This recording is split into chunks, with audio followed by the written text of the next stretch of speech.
పవన్ కళ్యాణ్ ఏదైతే మీరు పిఠాపురం వచ్చారు కాబట్టి పవన్ కళ్యాణ్ గురించి మాట్లాడుతున్నట్లయితే చాలామంది సినీ ప్రముఖులందరూ కూడా ఇక్కడ ప్రచారానికి వస్తూ ఉన్నారు. కేవలం ఒక వంగా గీత అనే లేడీని ఓడగొట్టేందుకు ఇంతమంది అవసరం అంటారా? మీరేం చెప్పదలుచుకుంటారు? ఏమండి, వంగా గీత గారి యొక్క రాజకీయ ప్రస్థానాన్ని చూసుకుంటే ఆవిడ ఏ స్థాయి నుంచి ఏ స్థాయి వరకు ఆవిడ పనిచేశారు. అండ్ ఆవిడ పనిచేసిన ప్రతి పదవిలోనూ ఆయనకి చేతనైనంత, అంటే ఆవిడ చుట్టూ ఉన్న జనాలకి చేతనైనంత ఆవిడ చేసుకుంటూ వచ్చారు. స్టార్టింగ్ ఫ్రమ్ చిన్న పొజిషన్ ఇస్తే ఆ పొజిషన్ వరకు ఆవిడ ఎంత చేయగలిగారు, కొంచెం ఆ తర్వాత ఎంపీగా ఎంత చేయగలిగారు చూస్తూనే ఉన్నారు, ప్రజలకి తెలుసు. మరి ఇలాంటి ఒక స్ట్రాంగ్ క్యాండిడేట్ని కొట్టాలి అంటే మరి ఆ మాత్రం సపోర్ట్ అవసరం. జబర్దస్త్ టీం అంతా కూడా ఇక్కడ ప్రచారం చేస్తారు. కేవలం పవన్ కళ్యాణ్ అంత ఇమేజ్ ఉన్న వ్యక్తి అయితే జబర్దస్త్ టీం పనిచేయాల్సిన అవసరం ఏంటి? వాళ్ళు పనిచేస్తున్నారు అంటే మరి ఇంకా రకరకాల కారణాలు ఉంటాయండి, రకరకాల ప్రెషర్స్ ఉండొచ్చు, రకరకాల కారణాలు ఉండొచ్చు. కానీ ఒక్క విషయం ఏంటంటే నేనైతే ఖచ్చితంగా చెప్పాలనుకుంటున్నాను, పిఠాపురంలో వంగా గీత గారి గెలుపు ఆల్రెడీ ఖాయం అయిపోయింది ఎప్పుడో. ఇది కేవలం ఇప్పుడు నేను ఇవాళ ప్రచారంలో జాయిన్ అవ్వడానికి కానీ ఆర్ ఇప్పుడు మళ్ళీ వచ్చావని కలవడానికి కానీ ఇంకొంచెం ప్రయత్నం ఏమిటంటే ఒక భారీ మెజారిటీ కోసం అంతే. ఎందుకంటే గెలిచేది మాత్రం ఆవిడే. ఒకటే విషయం నేను చెప్తున్నాను, అంటే మనం 2 రోజులుగా జరుగుతున్నటువంటి ఒక సంఘటనలు కనుక చూసుకుంటూ ఉన్నట్లయితే, కూటమి అన్నారు, మేనిఫెస్టో రిలీజ్ చేశారు, కానీ దాంట్లో బీజేపీ పెద్దన్న ఆయన ఫోటో లేదు, మాకు ఎటువంటి సంబంధం లేదు అని వాళ్ళు చెప్పడం జరిగింది. సో అక్కడే ఒక మైనస్. ఆ తర్వాత ఇవాళ ఒక న్యూస్ పేపర్ కనుక చూసుకున్నట్లయితే అందులో కేవలం ఒకళ్ళ ఫోటోనే ఉంది, మిగతా 2 ఫోటోలో కూడా ఒక ఫోటో లేదు, అక్కడ ఇంకొకళ్ళు మైనస్. సో ఇలా మైనస్లు అవుతూ వస్తున్నాయి, అవి మనకి ప్లస్లు అవుతూ వస్తున్నాయి అంతే.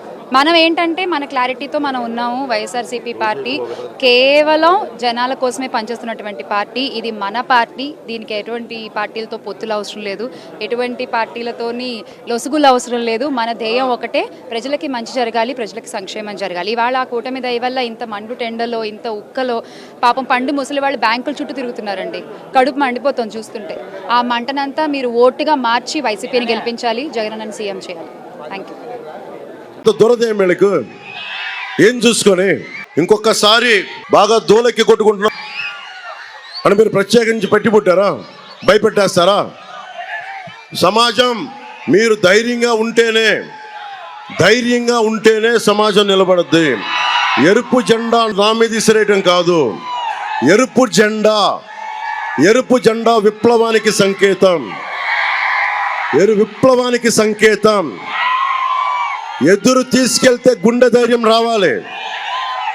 నా ముందు హుషారుగా మీరు వేస్తే సరిపోదు, నా దృష్టిలో పడితే సరిపోదు, భారత మాత దృష్టిలో పడండి.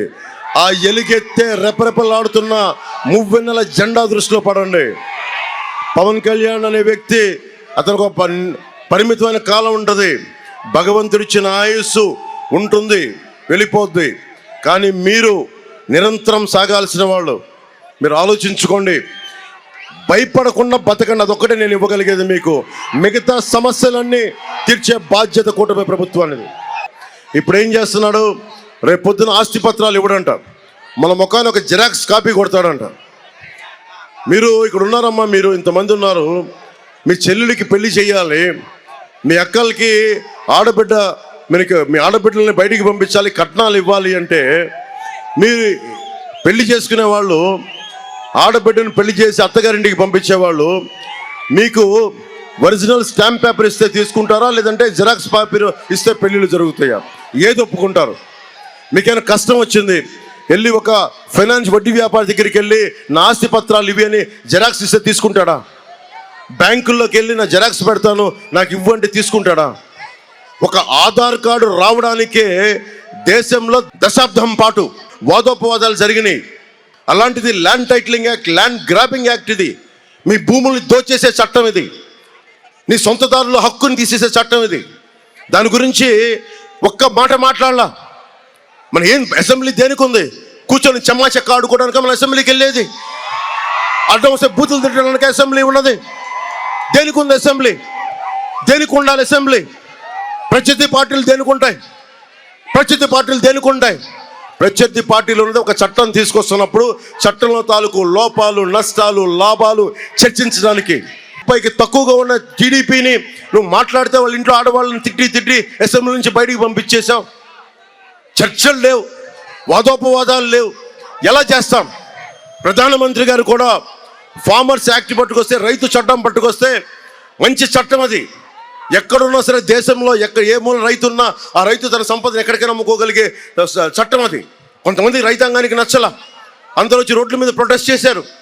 మోడీ గారు లాంటి బలమైన నాయకులు చట్టాన్ని వెనక్కి తీసుకున్నారు.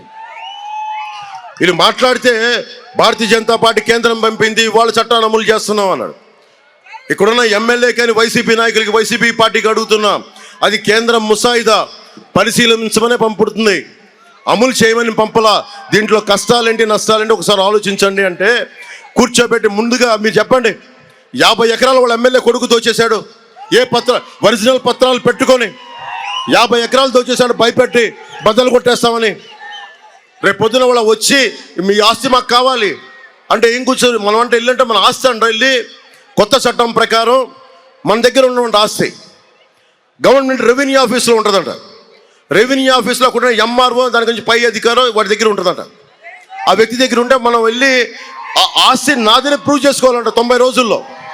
మళ్ళీ నాదని ప్రూవ్ చేసుకోకపోతే ఎవడో పట్టుకెళ్ళిపోతాడు. ఇక్కడ ఉండే స్థానిక ఎమ్మెల్యే, దోలెక్కిన ఎమ్మెల్యే లాంటి ఎలా పట్టుకెళ్ళిపోతాడు. కోర్టులకు వెళ్ళడానికి లేదు, పోలీస్ స్టేషన్కి వెళ్ళడానికి లేదు, కోర్టులకు వెళ్ళడానికి లేదు. కోర్టుకు వెళ్తే హైకోర్టుకి వెళ్ళాలంట. అరే 2 ఎకరాలు ఉన్న భూమి, ఎకరం ఉన్న భూమి, ఒక 100 గజాలు ఉన్న ఒక ఇల్లు ఓనరు హైకోర్టుకి వెళ్తాడు. మనకి కర్నూలులోనో లేదంటే అమరావతిలోనో హైకోర్టుకి వెళ్ళగలడా? ఇదంతా ఇక్కడ కూర్చొని రెవెన్యూ ఆఫీసులో సెటిల్ చేస్తారంట. రెవెన్యూ ఆఫీసులో ప్రభుత్వం కదా ఉండేది. ప్రభుత్వం తాలూకు వ్యక్తులు కూర్చుంటే ఎంతసేపు మన ఆస్తులను కబ్జా పెట్టడానికి. సో అందుకని జాగ్రత్త. మీరు కనుక వైసీపీకి ఓటేస్తే గాల్లో పెట్టిన దీపమే మీ ఆస్తులు, గాల్లో పెట్టిన దీపం.